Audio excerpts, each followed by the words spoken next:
on. Hello, everybody, and welcome to our 22. 22. I was going to go with 17. But yes, and this hour we have Abby Smith, who you may know. She has appeared on the show before, and she writes the blog ERV on science blogs, where she writes about endogenous retroviruses. And she's also debated some creationists that are the footage is available on YouTube. Sorry for that appalling introduction, but I haven't got enough coffee yet. Even though this is my sixth. Welcome back, Abby. Hi, guys. So, and I'm just going to tell you, we're at $3,062, so please keep on donating. Let's get it up to 3,100, get it up to a nice, and keep going. Don't think you can slack off for the donations yet. We're not done. There's still a while to go. I just got an email notification that we got a donation. All right, that's great. I will check it out. Kitch, I understand you've got a whole heap of questions ready while my lizard's scratching the hell out of me. I've got different topics anyway. Yeah. That maybe, I'm not too sure, maybe the most topical one I could think of right now is the MERS-CoV in Saudi Arabia. Have you been following that at all, or? I haven't been following it much. I don't know, 100% of the details going in, but I think I can talk about the generalities of what's going on here. This is a virus that has crossed over from animals. I'm fairly certain it's bats, but don't quote me on that. Let me look it up. And so what happens is a zoonotic event, crossing over from one species to another, is not an easy feat. So, for example, rabies, that's not supposed to be in humans. We're not really its natural host. We're a dead-end host. And so we generally don't have human-to-human transmission of rabies. In the case of HIV, that was a zoonotic event from chimpanzees to humans. And chimpanzees and humans are really closely related.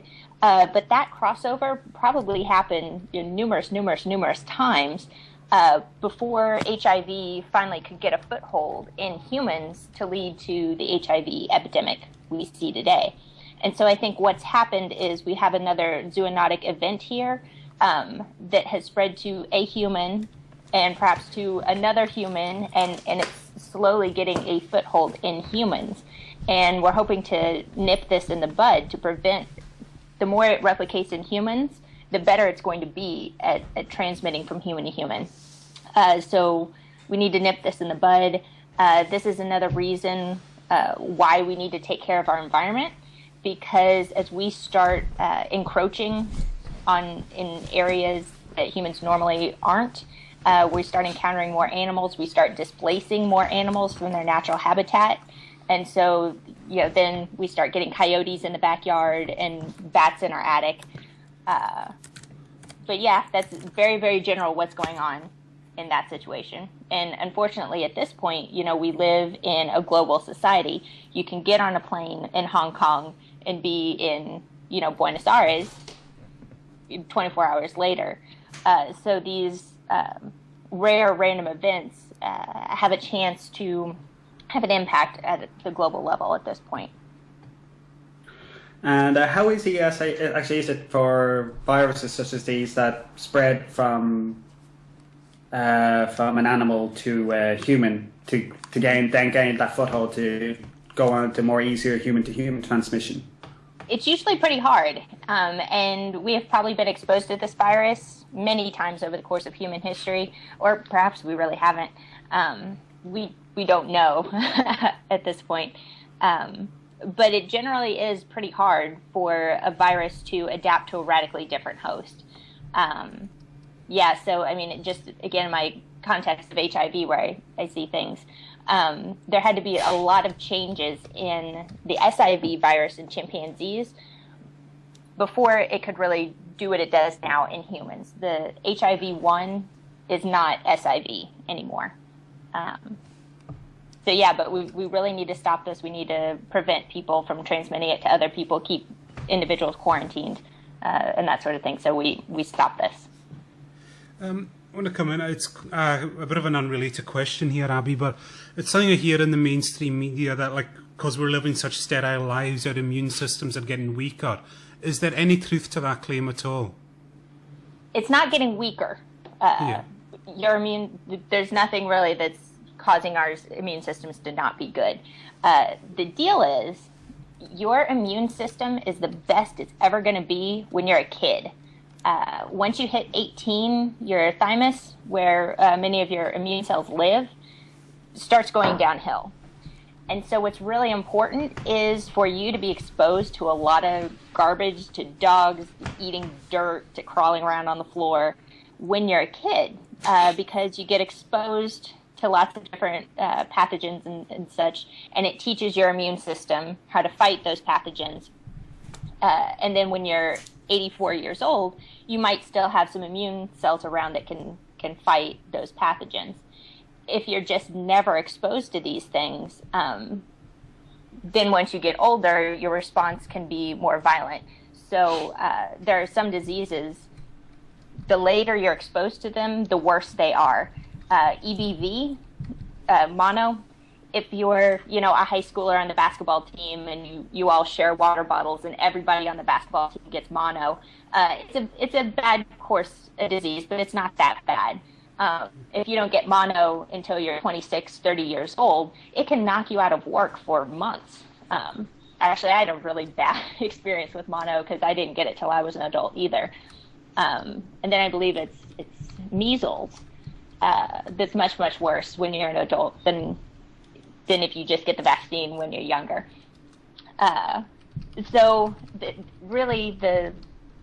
What you need to do is let your kids wallow around on the floor, let the dog kiss them on the face, because anytime that happens, like my girls, I tell them, it's like, oh, it's okay, it's like it's building up your immune system. But there's nothing that's making it weaker.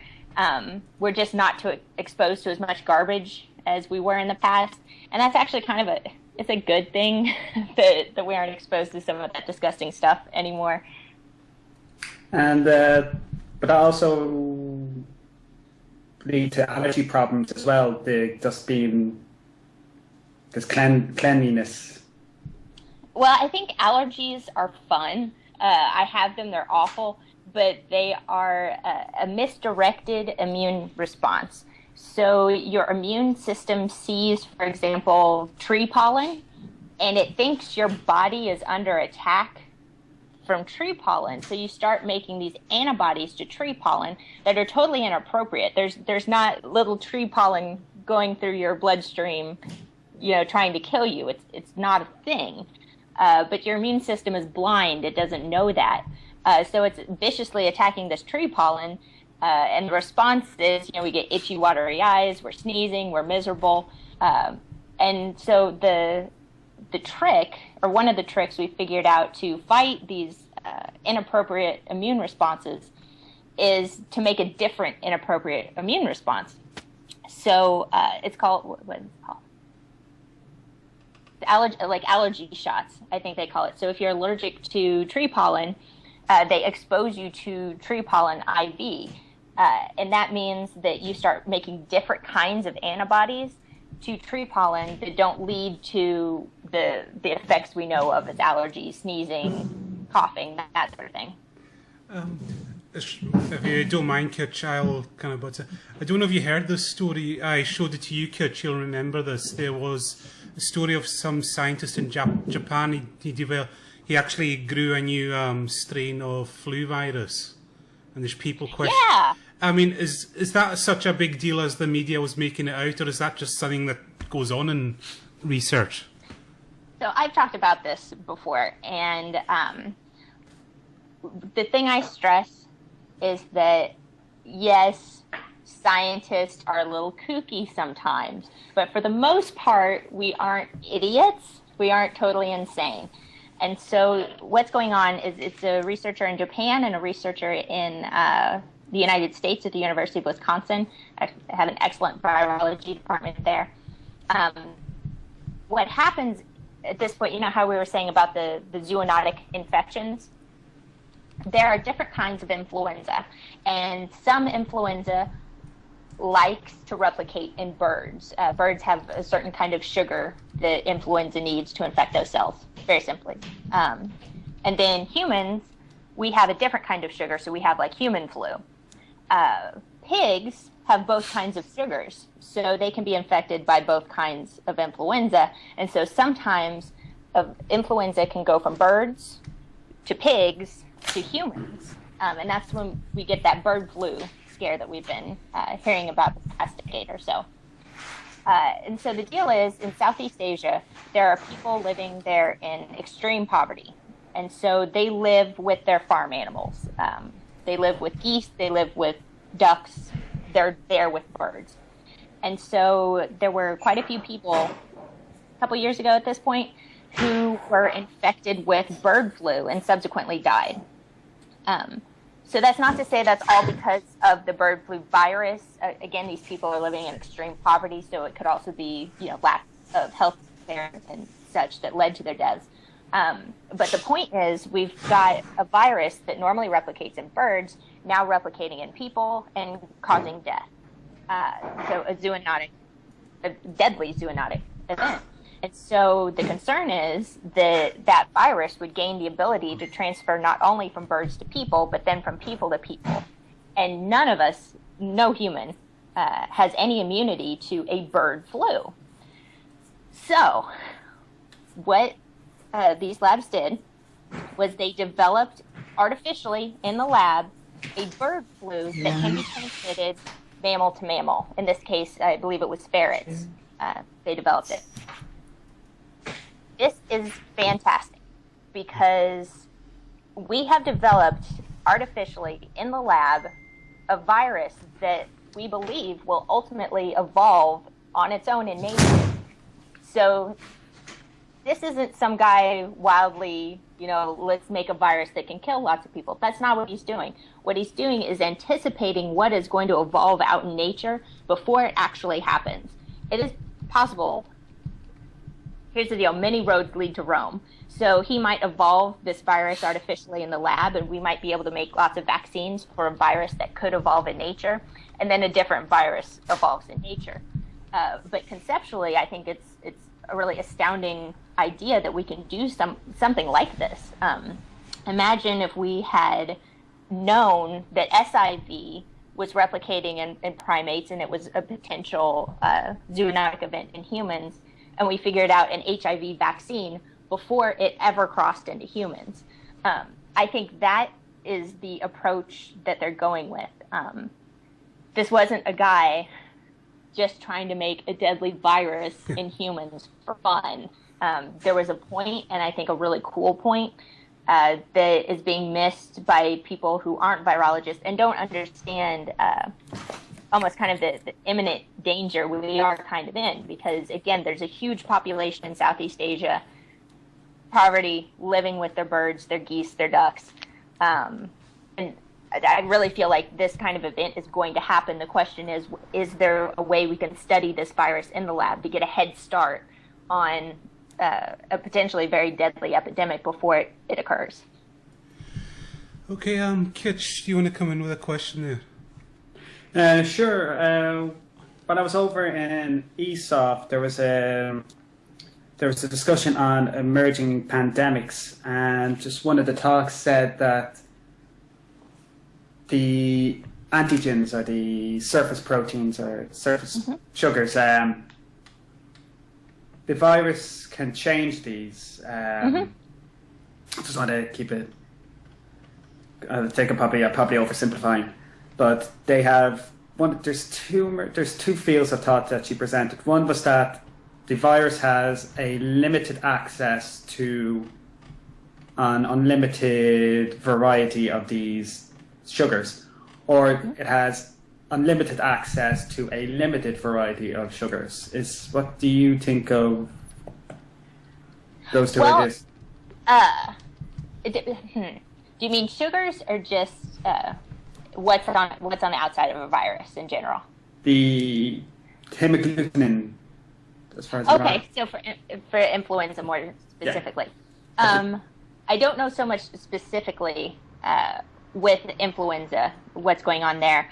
But in the first instance, with sugar in general, viruses like to use sugar. They use it basically like a little cloaking device because viruses come from our cells, our host cells.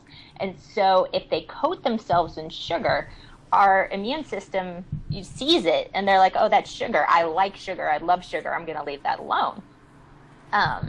So it kind of hides the proteins that your immune system, if that sugar wasn't there, would see it and be like, that's not me. I need to kill that. So HIV in particular is very good at just coating itself in sugar as protection, really. The other thing is how the proteins themselves can change. So not just the sugar, but the protein under it. Because ultimately your immune system does figure out that there's something underneath that sugar and starts going after it.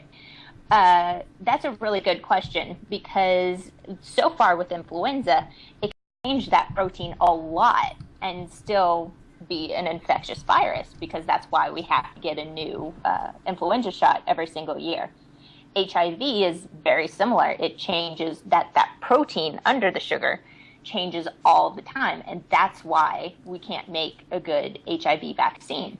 And it seems like with these particular viruses, that protein can change significantly, and the protein still works fine. It's not the case of, for instance, in humans, we can't change, some of our, hemoglobin. We can't change that very much and still be a live human. We're dead. The protein won't work anymore. But viruses, it seems, have evolved to be able to tolerate this kind of mutation and actually use that high level of mutation as part of their life cycle, part of their survival mechanisms. But some viruses don't.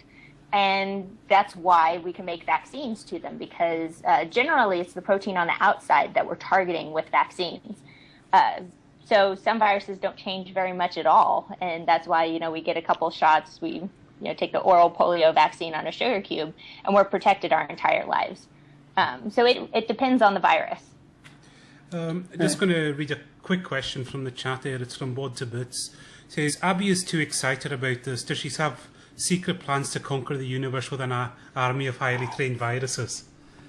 Well, that's the thing. We can do that now, and not the bad stuff, but the cool stuff. Yeah. So one thing I talk about all the time is how we have basically domesticated viruses. We've domesticated these things that used to, kill 90% of the population on Earth. We domesticated them to do our bidding, and our bidding is, curing blindness. Like, there are a handful of diseases that are caused by a mutation in a single gene. Viruses, their whole point is to deliver their genetic material to a cell. So if somebody has a non-functional copy of a gene, and we can get a virus to deliver a functional copy of the gene, there's so many things we can do now. I know many labs at this point are actually using HIV as a gene therapy vector to treat HIV. It's like if you would have told someone in 1985 that HIV was going to be a relatively safe gene therapy vector that would be saving lives, including the lives of individuals with HIV, they would have absolutely thought you were insane. It's insane what we can do with viruses today. But it's absolutely amazing. I think they are reprogramming viruses to do good things is the wave of the future. I love it. Okay, Kitch, I'll let you get back to your questions. Sure. Actually, just with antibiotic-resistant bacteria like MRSA, they found in, I think it was Galway actually, sorry, that as its antibiotic resistance increases, its virulence decreases. In HIV, is that similar? Because it's just in bacteria, there's kind of a trade-off between growth rate because they're changing the active sites a little bit, and that's going to affect the activity. Of course, usually. Is HIV the same, or is that? Yeah, usually. Again, I can't say all the time, but usually that is the case. And so that's really why anti-HIV therapy works, and why back when we had AZT, the very first drug against HIV. We gave people that one drug, and their viral loads just tanked. People started getting better. We thought, this is the end of AIDS. We've got a drug for it. But what happens is HIV is not just HIV.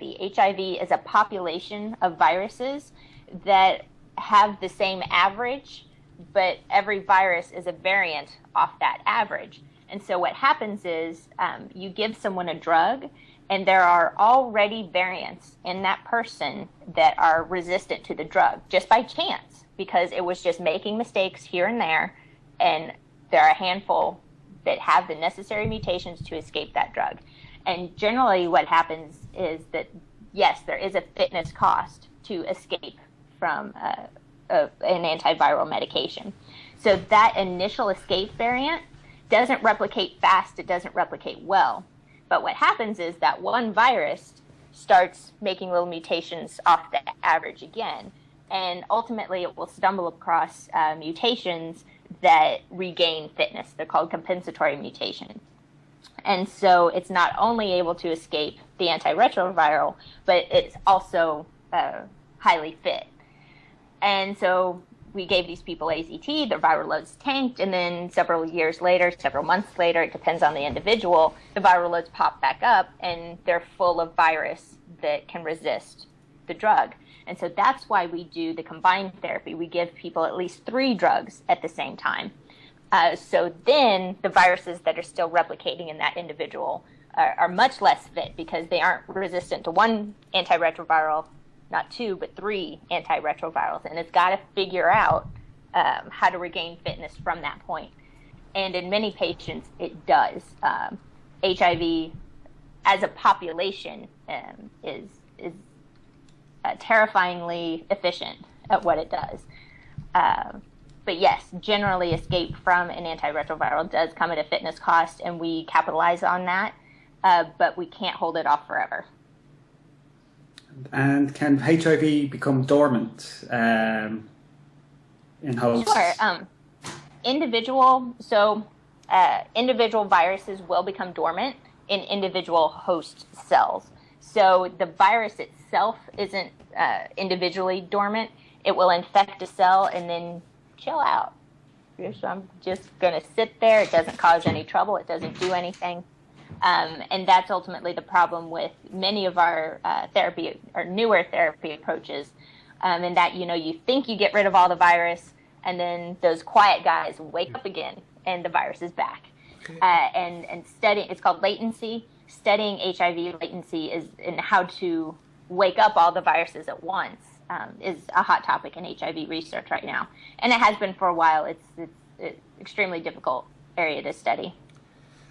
Just to interject there with regards to the donations, somebody, they're willing to donate and they're wondering if you will match their donation. How much are you willing? Well, it depends on how much it is. I don't have a ton of cash, but I can match a part. Yeah. So what shall we say? Well, I could do like 50. I'll do 50. There you go. Can they do 50? Yep, next $50 and Abby will match it. So there you go, guys. Get donating now. That's motivation. And there was one question from the chat room there. I'll get to that one. They were asking, what do you know about the bubonic plague? I don't know if there's... I think I know what they're talking about. Yeah. So there was some suggestion a while ago, a few years ago, that a mutation that was associated with survival of the bubonic plague is also associated with protection of HIV. And I think... what ultimately happened there, it was just sort of a statistics trick. It wasn't ultimately a real connection once they started digging into it. But I think what they're talking about is some people have a mutation in one of the co-receptors that HIV needs to infect cells. It's not the only co-receptor HIV can use, but it's the dominant one. And so many people, if they have a mutation, and it's called the CCR5 gene, are more resistant to HIV infection. And there was some suggestion that that was associated with a population that survived the plague. but I'm not sure whether that ultimately panned out as a genuine connection or not. Okay, Kitch? Sorry, I was just trying to. I had a question. I just wanted to just make sure that the basis of it was sound. There was one thing, Abby, I've been recently reading Craig Venter's new book, where he talks about the I didn't know we had a new book. Life at the Speed of Light. Book? Yeah, Life at the Speed of Light, it's called, and there was a concept in it. I didn't know he had a new book. He was talking about being able to 3D print like bacteria and things like that. Have you ever? Is that something you've heard about, and do you think that'd be an exciting new development? I don't know about 3D printing bacteria. We do have something called synthetic biology, where we can basically write a DNA code that we're interested in. And that's what Venter's lab did, I believe, at one point. They wrote the DNA for bacteria. So many times what I'm doing in the lab is not generating this information from scratch. I will use it as a DNA as a template to make more of that DNA, but I'm not sitting there writing ATCG. But we have the technology to do that sort of thing now, and it's actually getting pretty cheap. It's cheaper to write a DNA code that you want than it is to do it the old school way that we've been doing it for 30 years. It's some people say, oh, it's terrifying that a terrorist can write the genetic information for, I don't know, that influenza virus the guy made or something. I think that's dumb. It's a very expensive technology to start out with. You have to have highly trained individuals to actually run the technology. We have technology to kill lots of people. We have bombs. We have guns. I think that would be a lavish trick for a terrorist to do instead of just, putting some explosives in their shoe. That's been the main concern with synthetic biology, is that someone is going to do something evil with it.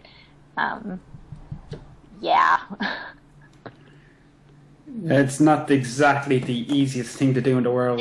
It's not. It's I think it's overly expensive and overly complicated when we have easy, cheap ways of killing people, if that's really what you want to do. Yep. All right, Kitch. There's a chat room question from Bod to Bits there. I see it there. Bod to Bits asks, does Abby ponder the issue of population growth regarding combating fatal disease?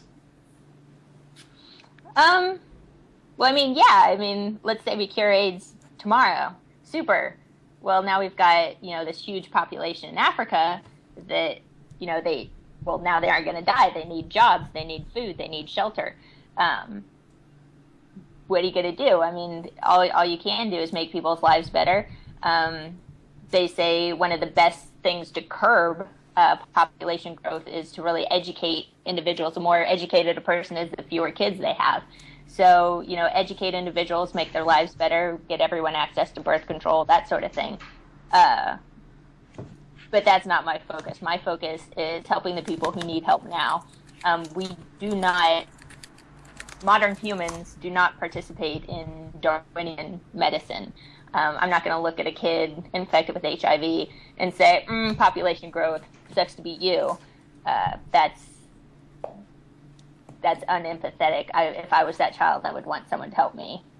And so we have to figure out other long-term solutions to population growth that don't involve letting people die.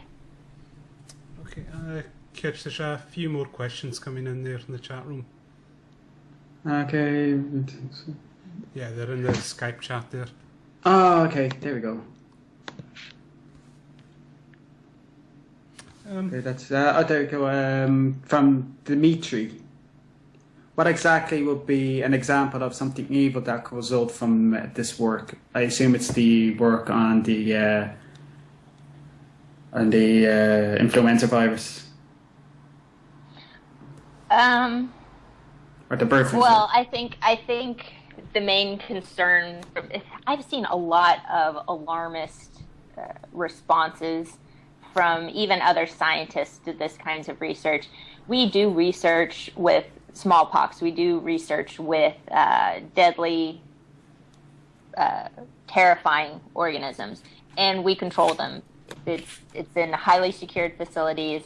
There are certain protocols that we follow so no one accidentally gets infected. With HIV, no one has gotten infected in the laboratory with HIV in decades. The individuals who were infected were generally working with non-compliant prison populations, or were so far back in the day we were using glass in biohazard facilities, and a glass would shatter in their hands for whatever reason and expose them to a lot of virus. So I think the concern would be that someone would get infected and then go home, go to the grocery store, go to Walmart, and expose other people to the virus, that it would escape the lab. Or that somehow, again, a terrorist organization would see this information and decide that they were going to invest millions and millions of dollars in manpower to generating this virus artificially.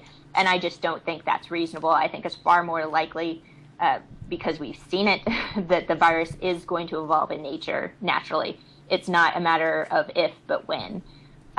So I haven't been overly impressed with some of the alarmist responses I've seen from non-virologists. Cool. And we have another one from Mechanic 1C. Do vaccines have any negative side effects?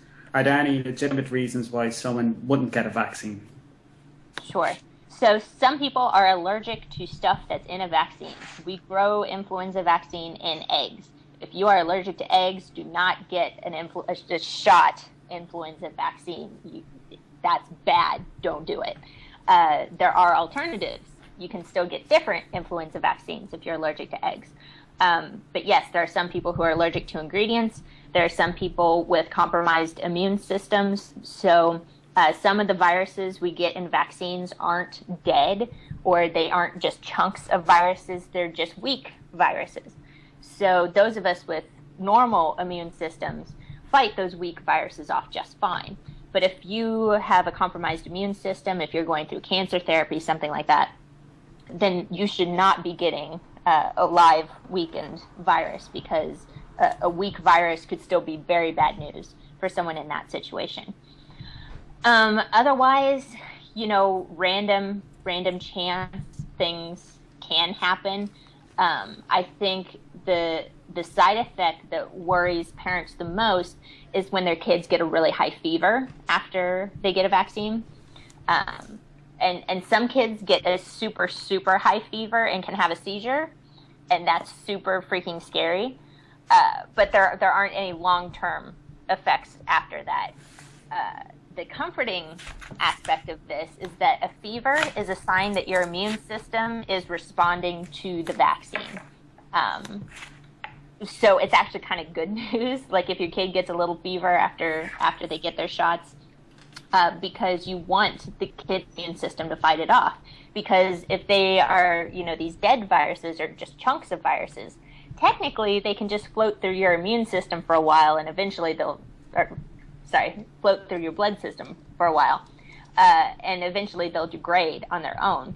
And so that sometimes happens too. It's like you get the vaccines that you're supposed to get, but your immune system kind of ignores them.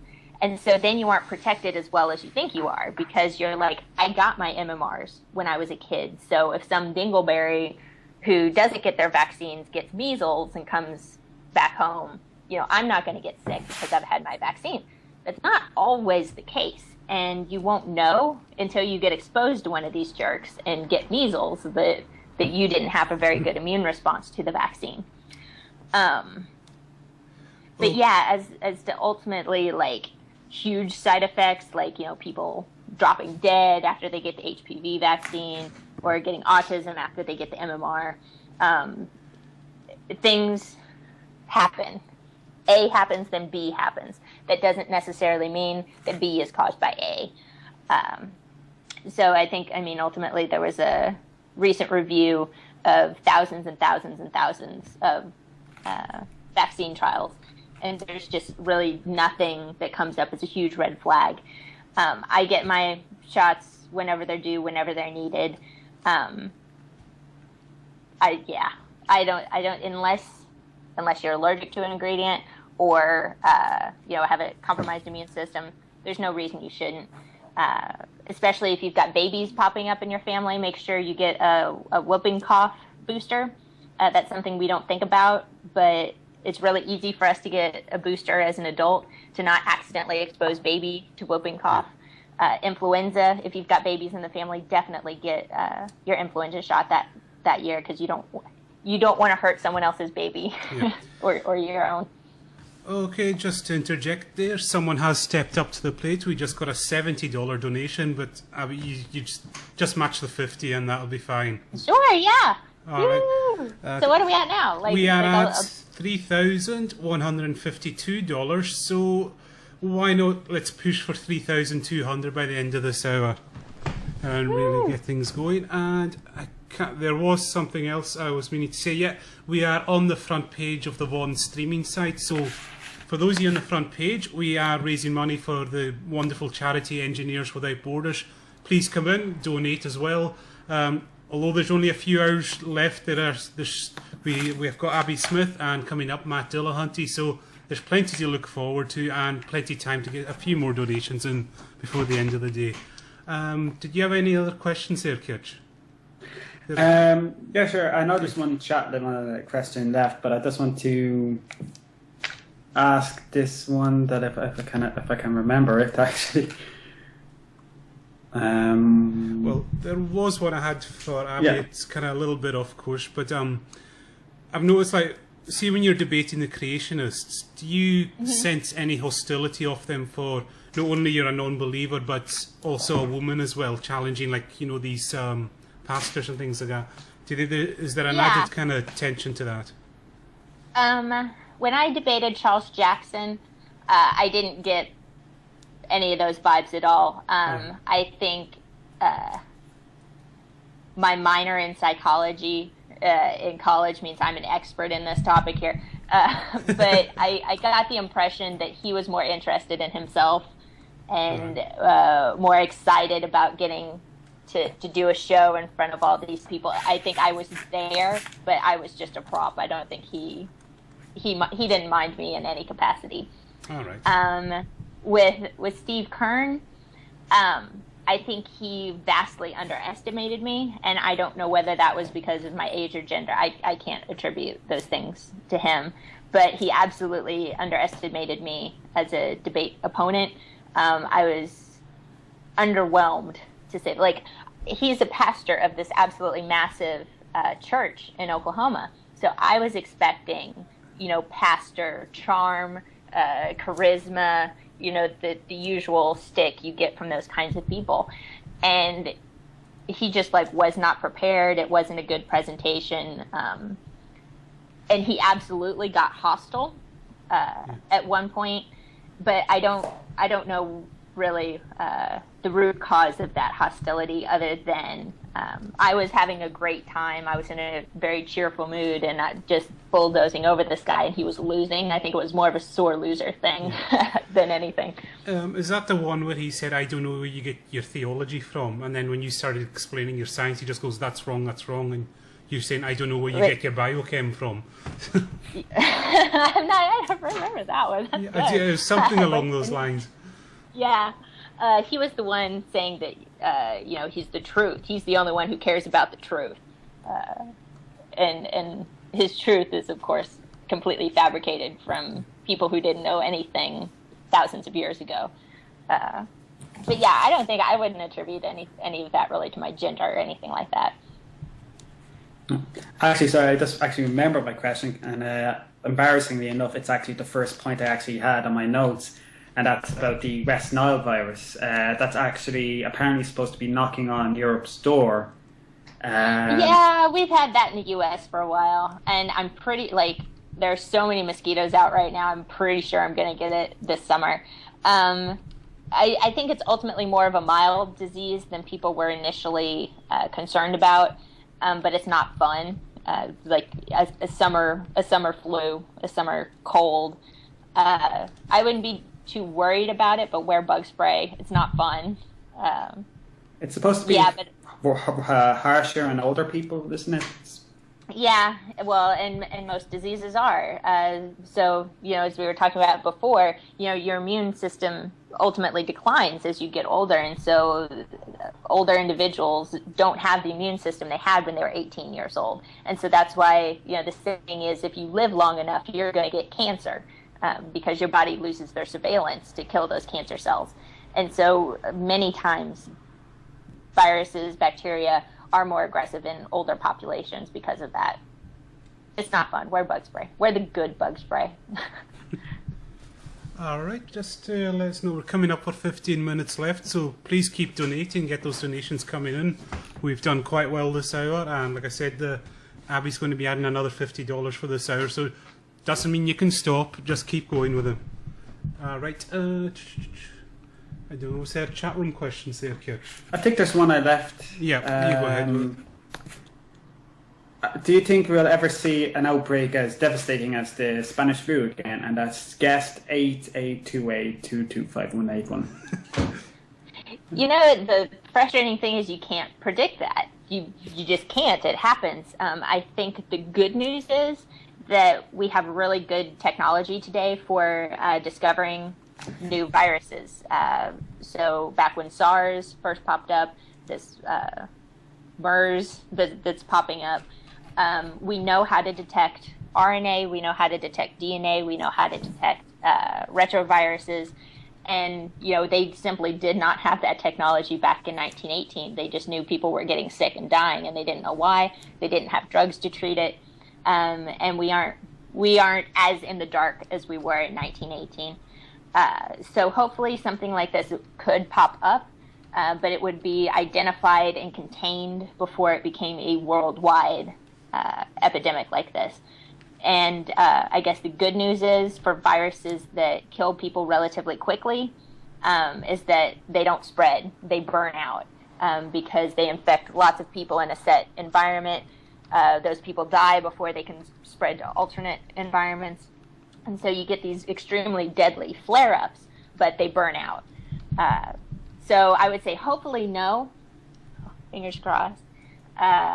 But if it does, I do have faith in our technology now to detect it, identify it, and education is something we can use to prevent it from becoming a worldwide tragedy.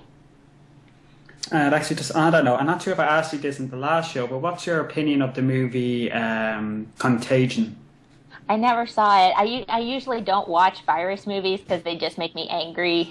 And I've heard this one is good and realistic, but they always start with either some scientist who does something stupid, or crazy scientist in the lab doing something stupid, or something like that, and then the science is ultimately frustratingly inaccurate. So I haven't seen it. I have heard it's supposed to be better, but I would just rather watch, Anchorman or something stupid. So, and actually, just and also on that, what do you think about the zombie movies shifting from a curse to actually blaming it on a virus, like the Walking Dead? I've mentioned that a little bit before. I also find that frustrating. There are no viruses that turn people into zombies. There are viruses that kill people. So I understand that viruses are kind of this mysterious thing that are useful plot devices because they are so mysterious and creepy. But I don't think it's necessary to invent scary things that viruses do, because what viruses actually do is scarier. So, yeah, I'm not a huge fan of that, but I think that the physicists who can't watch Star Trek because they just go insane with the bad science. I think that's just my problem. If you enjoy this stuff, by all means, continue enjoying it. Yeah, I don't know if you were aware of this on YouTube recently. There's a guy that we all follow called Miles Power M. I don't know if you heard about this. He got DMCA'd because he did this rebuttal to that House of Numbers movie. Yeah. Yes. I wrote about that a bit and have you actually seen that? that? Well, have you seen that alleged documentary? It is. I think it's probably more frustrating for me to watch HIV denial information or anti-vax information than it is for me to watch creationist information. Many times it is painfully basic science that HIV deniers or anti-vaxxers are either misrepresenting or don't understand. It was actually a anti-vaxxer recently I was interacting with, and she just couldn't believe all the chemicals that were in vaccines. Did you know there's chemicals in vaccines? And I was like, everything is a chemical. Water is a chemical. Like what? But she was terrified of chemicals, and just the misunderstanding of such basic science. It just confuses me and frustrates me. And so with House of Numbers and stuff, it's just really basic science that they don't understand. And science has moved so far beyond some of the claims that HIV deniers make. It's absolutely nonsensical to anyone who actually keeps up with the field and what scientists are actually doing with HIV research these days. And just for the record, anyone DMCAs anybody for any reason that's not strictly someone is using my stuff to make money. Like, this is my stuff. They didn't create it. They didn't ask for it. They're making cash.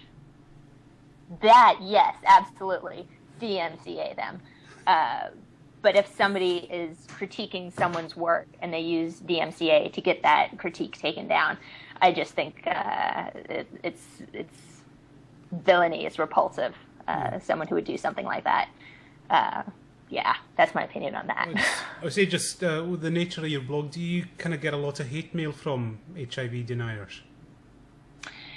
Not really. I will get like a stray comment here or there from an HIV denier. I will get a stray comment from a creationist or an anti-vaxxer here and there. I generally don't get hate mail. I really can't think of any hate mail I get. I get, a random kooky comment here or there, but nothing bad. Generally what I get are questions from people. They're like, I heard about this in the news. I'm worried about this. Is this something I should be scared about? Or, is this really a cool paper or not? Because oftentimes what happens is a paper, some finding will get lots and lots and lots of press. And then I go and read the paper and I'm like, it's really not that cool. And so that's what I get mostly from people is just questions. Yep. I'll just ask, so I'm always hearing about Big Pharma. I know there's nothing behind it, but I think a common consensus that pharma could be improved. It's not perfect, but it is pretty damn good as it is. And with the drugs, I have no connection whatsoever to the drug side of things. What I know more is the vaccine side of things. And vaccines really are developed by academics in some capacity. They are not people who work for a pharmaceutical company. I'm at a research institution right now working on an HIV vaccine. Ultimately, if we do trials and it turns out really well, Pfizer might buy it, Roche might buy it, and go on to make, they have the network, they have the facilities to worldwide distribute an HIV vaccine, whereas my university doesn't. That's what happens. It's not Pfizer out there generating stuff on their own and faking clinical trials and all that. Like that doesn't happen. There's a huge portion of developing a vaccine that has nothing to do with pharmaceutical companies whatsoever. Yeah, just the chat room's getting quite amusing. They're listing all the dangers of dihydrogen monoxide right now. So some quite interesting things. Chemicals.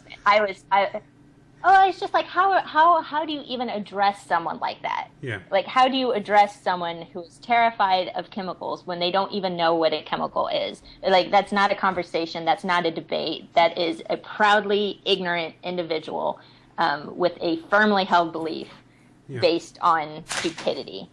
And actually, there was a recent study where they gave people different kinds of information to see whether they shifted their position on vaccinating their next child. And what they found was people who are pro-vaccine or had some concerns about vaccines but supported vaccines, they all will vaccinate their next child. It's the people who are anti-vax, no matter what you told them. Even if you, like, for instance, they gave them information from the CDC about how vaccines do not cause autism. They changed their opinion on that. They accepted that information, but they still were anti-vax for other reasons. Anti-vax people were anti-vax, and no matter what you tell them, they're not going to change their mind.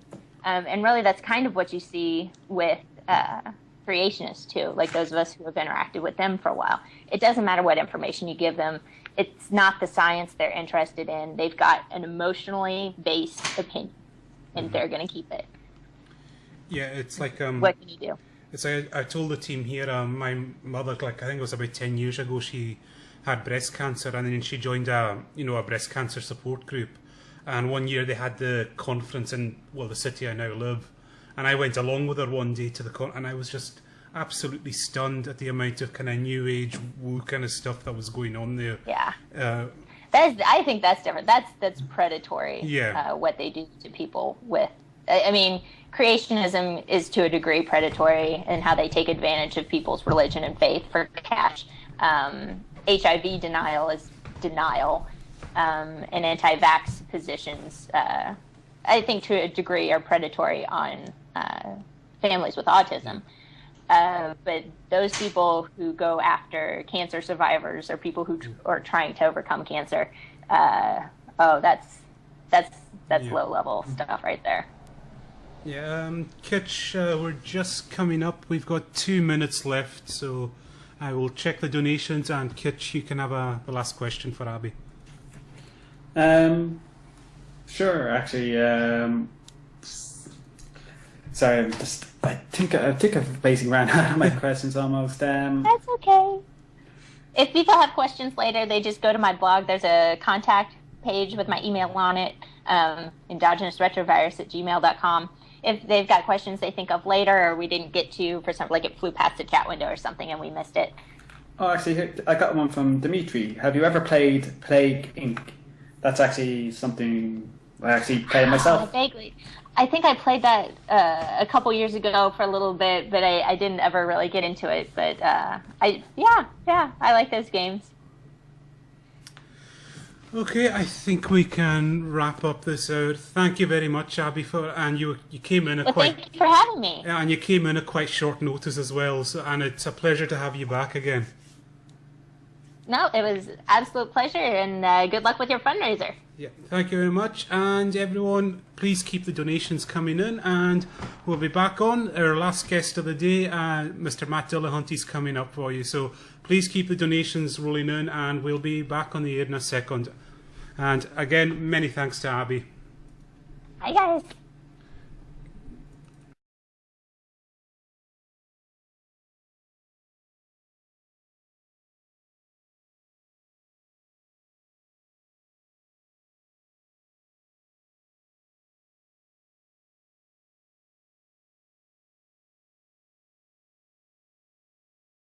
Spread from an animal to a human to gain that foothold to go on to more easier human-to-human transmission.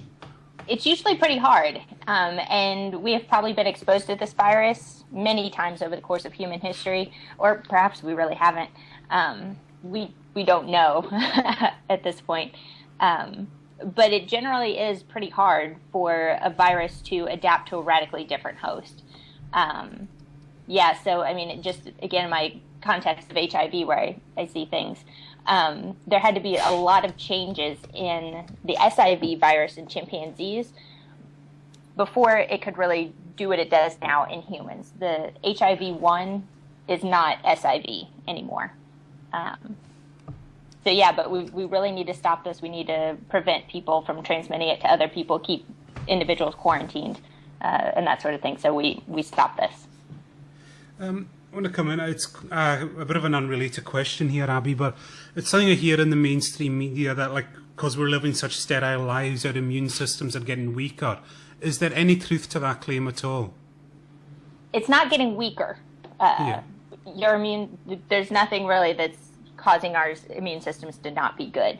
The deal is your immune system is the best it's ever going to be when you're a kid. Once you hit 18, your thymus, where many of your immune cells live, starts going downhill. And so what's really important is for you to be exposed to a lot of garbage, to dogs eating dirt, to crawling around on the floor when you're a kid, because you get exposed to lots of different pathogens and such, and it teaches your immune system how to fight those pathogens. And then when you're 84 years old, you might still have some immune cells around that can fight. On. Hello, everybody, and welcome to our 22. 22. I was going to go with 17. But yes, and this hour we have Abby Smith, who you may know. She has appeared on the show before, and she writes the blog ERV on science blogs, where she writes about endogenous retroviruses. And she's also debated some creationists that are the footage is available on YouTube. Sorry for that appalling introduction, but I haven't got enough coffee yet. Even though this is my sixth. Welcome back, Abby. Hi, guys. So, and I'm just going to say that we're at $3,062, so please keep on donating. Let's get it up to 3,100, get it up to a nice, and keep going. Don't think you can slack off for the donations yet. We're not done. There's still a while to go. I just got an email notification that we got a donation. All right, that's great. I will check it out. Kitch, I understand you've got a whole heap of questions ready. Well, my lizard's scratching the hell out of I've me. got different topics anyway.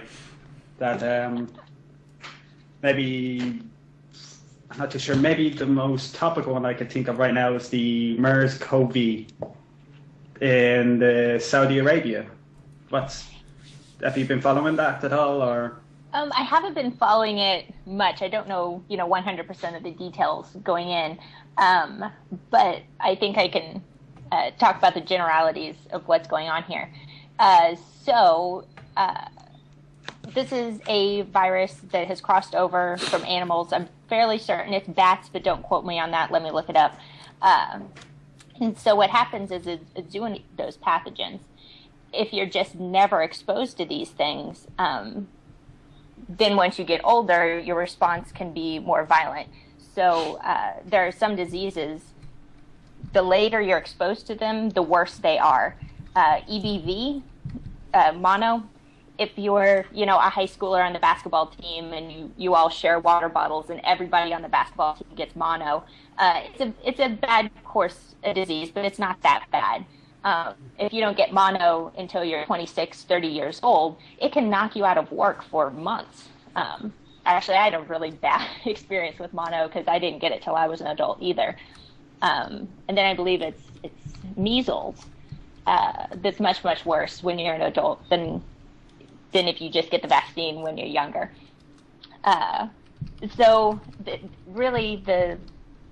What you need to do is let your kids wallow around on the floor, let the dog kiss them on the face, because anytime that happens, like my girls, I tell them, it's like, oh, it's okay. It's like it's building up your immune system.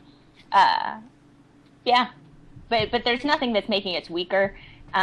We're just not exposed to as much garbage as we were in the past, and that's actually kind of it's a good thing that we aren't exposed to some of that disgusting stuff anymore.